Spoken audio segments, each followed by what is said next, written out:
नमस्कार दोस्तों Delhi accident case की बहुत सारी कानूनी तफ्तीश हैं और बहुत सारे रहस्य इस खास वीडियो में हम आपको बताएंगे। सबसे पहले हम देखेंगे कि 31 दिसंबर की रात 2 बजे की पूरी सच्चाई क्या थी, पहला सवाल। दूसरा, क्या यह घटना रेप और मर्डर की है या केवल हिट एंड रन केस की है। तीसरी बात, चश्मदीदों ने इस घटना पे क्या बयान दिए, उन चश्मदीदों के बयान के बाद क्या नए खुलासे हुए। और चौथा, होटल के स्टाफ का खुलासा, जिस होटल में पीड़िता गई थी उस होटल में रात के 2 बजे वो लड़के क्यों आई, तमाम मुद्दों पे बात करेंगे। आइए शुरुआत करते हैं इस केस की पूरी तफ्तीश की। दोस्तों 31 दिसंबर की रात 2 बजे यहाँ से केस शुरू होता है। दिल्ली का एक प्राइवेट होटल था जहां पर जिस लड़की की हत्या हुई है गाड़ी से कुचल करके, वो प्लस उसके एक दोस्त, वहां उन्होंने एक रूम बुक किया हुआ था। वहीं पर उनके साथ कुछ 4-5 लड़के भी आए हुए थे, लेकिन उन लड़कों ने अलग रूम बुक किया हुआ था। ठीक है, इसके बाद इन दोनों के बीच यानी इन लड़के और लड़कियों के बीच कुछ विवाद हुए, कुछ झगड़े हुए, जिसके बाद पीड़िता और उसकी दोस्त यानी जिसे कुचला गया है और उसकी दोस्त उस रूम से निकल गई। और जब वो निकल गई, निकली किस में, अपनी स्कूटी में निकली। ठीक है, गौर से समझिएगा इस बात को।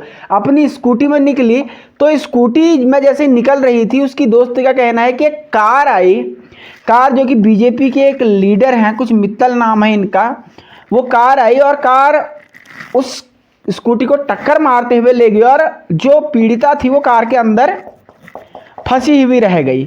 और जब कार के अंदर फंसी हुई रहेगी तो उसे 12 किलोमीटर वो घसीटती हुई ले गई और उसने रास्ते में कहीं ना कहीं दम तोड़ दिया। ये वर्जन नंबर 1 है कि घटना उस दिन क्या हुई थी।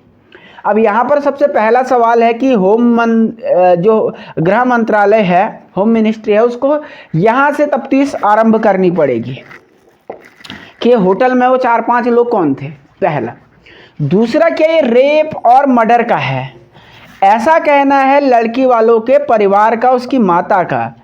दरअसल जो दिल्ली में हत्याकांड हुआ है, उनकी माता जी का भी एक यहाँ पर बयान आया है कि कक्षा 9 तक उस लड़की ने पढ़ाई करी थी और उसके बाद वो शादी में जो थे रिसेप्शनिस्ट, आपने देखा होगा कि शादियों में कई बार जो गेट पे पार्टी के दिन नमस्कार नमस्कार कहने के लिए आगे से खड़ी रहते हैं, उस प्रकार की वो जॉब करती थी। इसके अलावा कॉस्मेटिक के काम भी वो करती थी, मेकअप करने के। तो इस तरीके से अपने घर का वो खर्चा चला रही थी। तो इनका कहना है कि इसकी मम्मी का कि भैया हमारी बेटी के साथ पहले रेप किया गया और इस फिर रेप को मर्डर में तब्दील कर दिया गया।